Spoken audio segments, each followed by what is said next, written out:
Hello and welcome to Train Sim World 2. Here's a video about me driving Class 66 to Leeds station from Morley, which is a station that's pretty local to me. Anyway, I'd first like to start off by saying that the Class 66 is very nice to drive, and I'll also be talking about other stuff in this video as well, including a very important PSA that I think you should hear. I'll cover that first. So, this is the Class 66. I'm going to set up everything to do with it, including the lights and, all of that. And I'll also be turning on the engine as well. It is currently on, I believe, but I do turn it off and put it back on again because I want to show that I know how to do the startup procedure, and it is important that maybe sometimes you won't really need to know it, to be honest, because the train should always in Train Sim World 2 start with the engine running.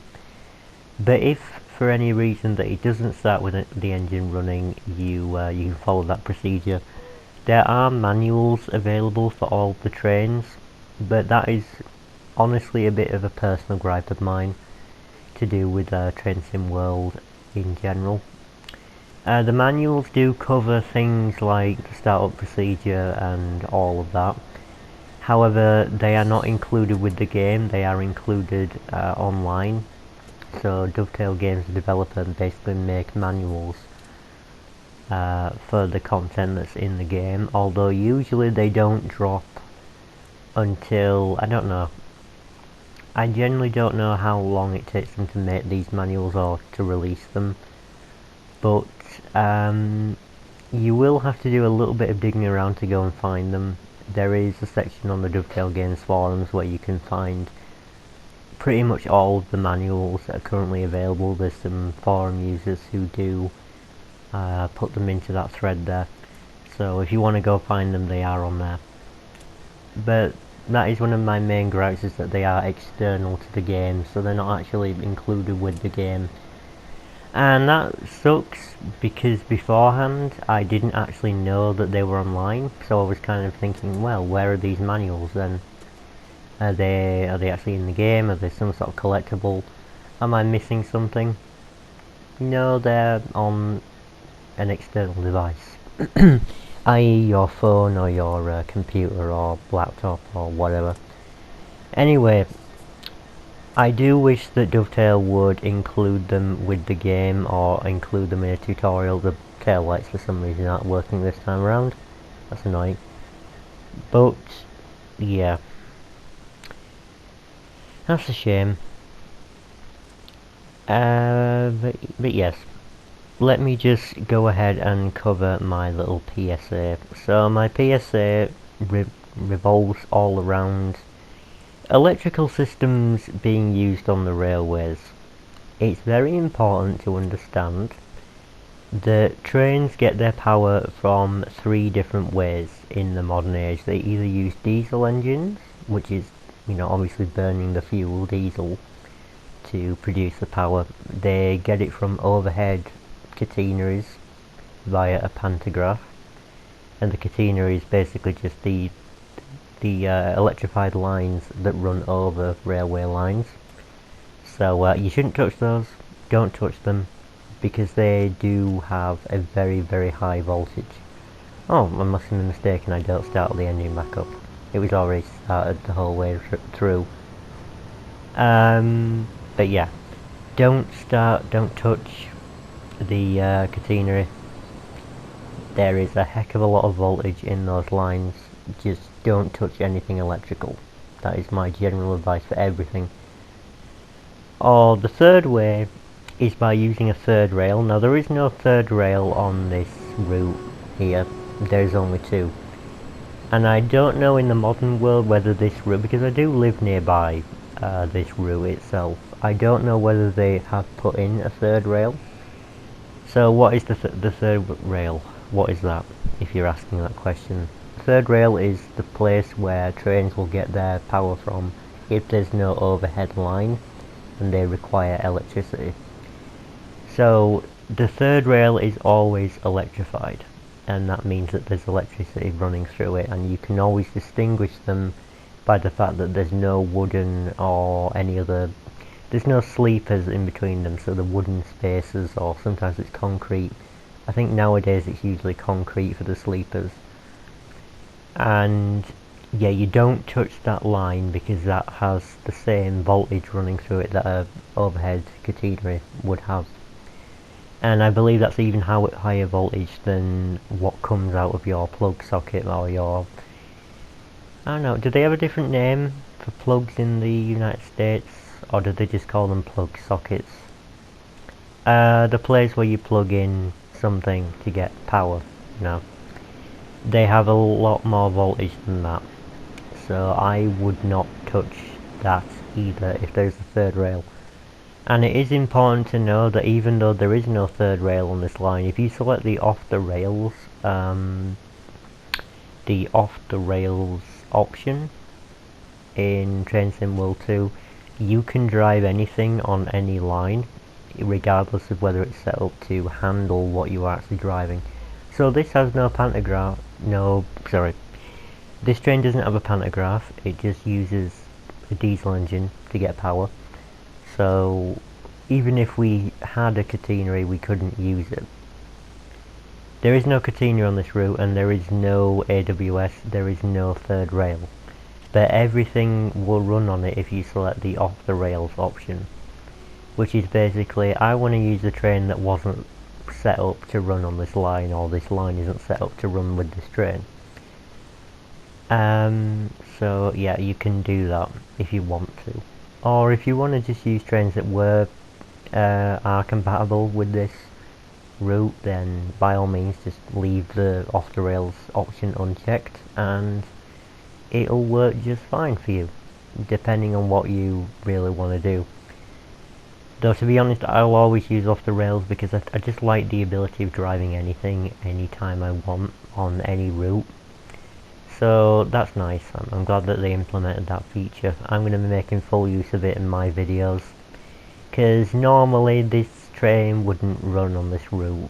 It is appropriate for it because it's a diesel train, but this route is set in 1983 and this thing came out in about 1998, so yeah, anachronistic much. Either way, the Car 66 is very nice to drive. I like driving it now. I used to hate it, but now I think I understand it enough to really make full use of it. And you might be seeing it in future videos quite often. I might use this as sort of my test run vehicle because it's smooth enough, it's fast enough, it's got a lot of power behind it.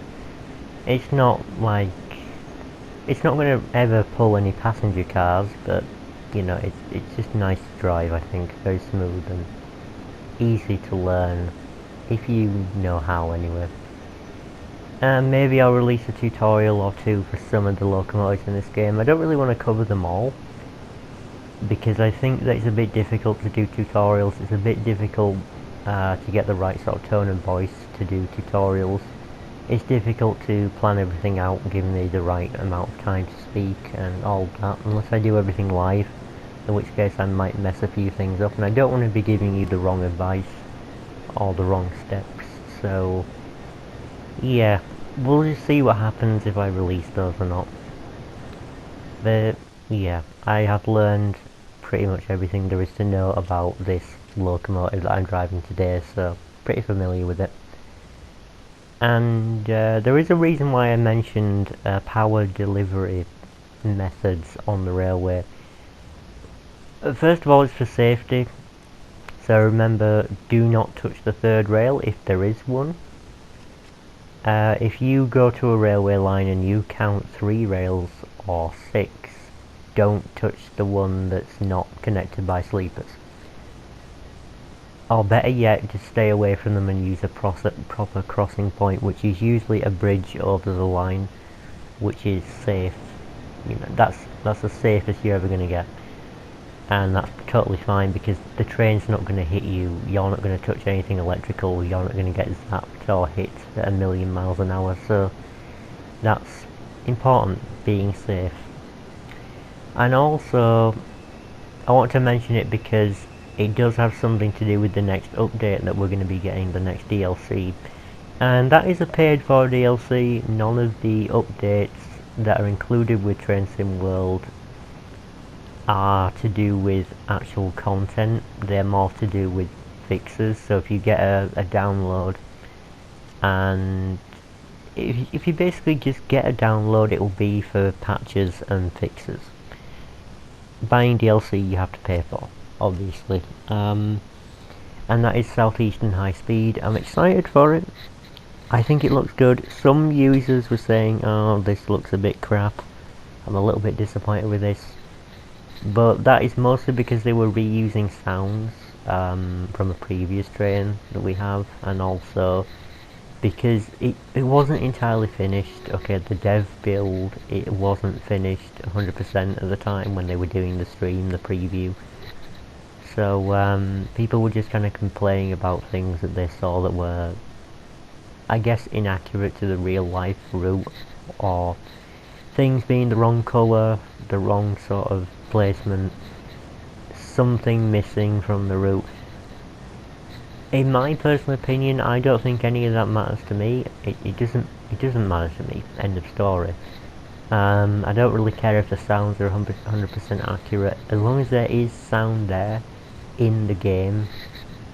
I'm pretty satisfied with it. Of course, it helps to be 100% realistic. You are dealing with a simulator game. You expect 100% realism.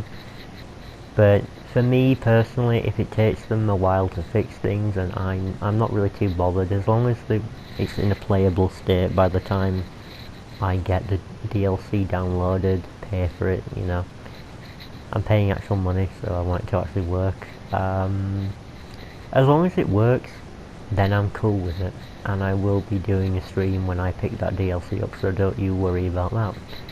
And then I'll show you what's new. Because one of the trains does use the overhead catenary, and it also will use the third rail. So if you're wondering how that works, you basically switch over from one to the other in-game itself. That won't apply to things like off the rails or doing... if you were to, for example, to drive it in a player-made scenario, like I am doing now on the route that it was intended, you probably wouldn't need to change the power, because the train will always act as if it's powered. It doesn't need you to physically do anything in that scenario mode. But in timetable mode and preset missions sort of tasks, you will need to change it, but I get the general understanding that the game will always tell you, hey, you're going to need to change over the power setting in a second, or coming up ahead, give you advance warning on that. So yeah, don't worry. It is a very cool thing, and that sort of thing happened with LGV, I think it's LGV or TGV Mediterranean, the one with the TGV high speed train. We are also getting high speed train in Southeastern High Speed, because Southeastern High Speed is kind of in the title. Either way, that is the end of this video. I'll talk more about Southeastern High Speed, probably, I think in the previous stream I did talk about it a bit, and maybe in another video after this, maybe anyway. We reached Leeds, we finished the video. I do hope you enjoyed, and I'll see you in whatever the next video might be. See you around.